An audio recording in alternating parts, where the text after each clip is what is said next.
Bonjour et bienvenue sur Allo Finance pour faire un point sur les marchés actions américains. La veille, Wall Street avait affiché sa résistance et ce en dépit de la publication d'un ISM des services inférieur aux attentes. Et en dépit d'un enchaînement de mauvaises nouvelles de part et d'autre dans le monde. Le Dow Jones avait fini la séance sur un gain de 0,45% à 12 626 points, alors que le Nasdaq s'était apprécié de 0,29% à 2834 points. Les valeurs technologiques et industrielles ont contribué à la bonne orientation de la cote américaine. Ce mouvement devrait se poursuivre sur cette nouvelle séance, puisque d'après les indicateurs avancés, la cote américaine pointe en hausse. Le Dow Jones gagnerait 0,52% à 12 634 points.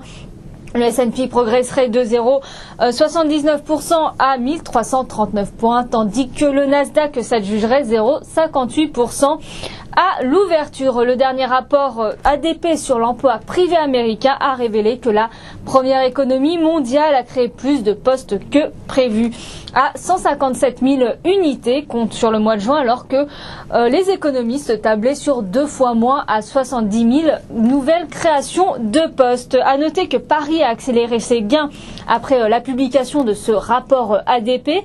Le CAC 40 progresse actuellement de 0,92% à 3 998 points, contre un gain de 0,5% avant la publication de ce rapport. Selon le dernier rapport ADP, donc sur l'emploi privé aux États-Unis, les créations de postes ont atteint 150 000 au mois de juin, alors que le consensus de place tablait sur un chiffre de 68 000 créations de postes. Le chiffre de mai a été par ailleurs révisé en légère baisse, passant de 38 000 à 36 000 nouvelles créations de postes. Et les inscriptions hebdomadaires au chômage baissent de 14 000 pour la semaine close au 2 juillet. Pour s'établir à 418 000, un chiffre légèrement meilleur que prévu, puisque le consensus de place Bloomberg visait pour sa part 420 000 nouvelles demandes. Ces deux publications devront être confirmées par les chiffres officiels de l'emploi américain qui seront révélés demain après-midi.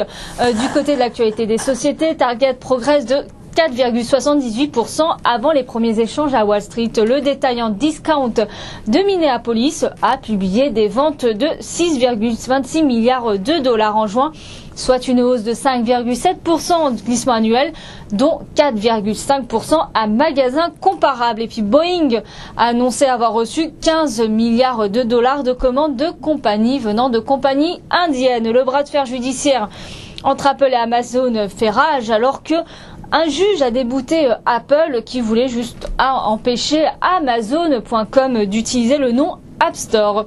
Les actionnaires de Nice Euronext se prononceront ce jeudi au cours d'une assemblée générale sur l'opération de rachat de l'opérateur boursier transatlantique par Deutsche Börse pour 9,4 milliards de dollars. Pour être réalisée, l'opération devra être validée par au moins 50% des investisseurs. Eli Lilly & Co a obtenu ce jeudi l'approbation de la Commission européenne pour le rachat de la filiale santé animale de Johnson & Johnson.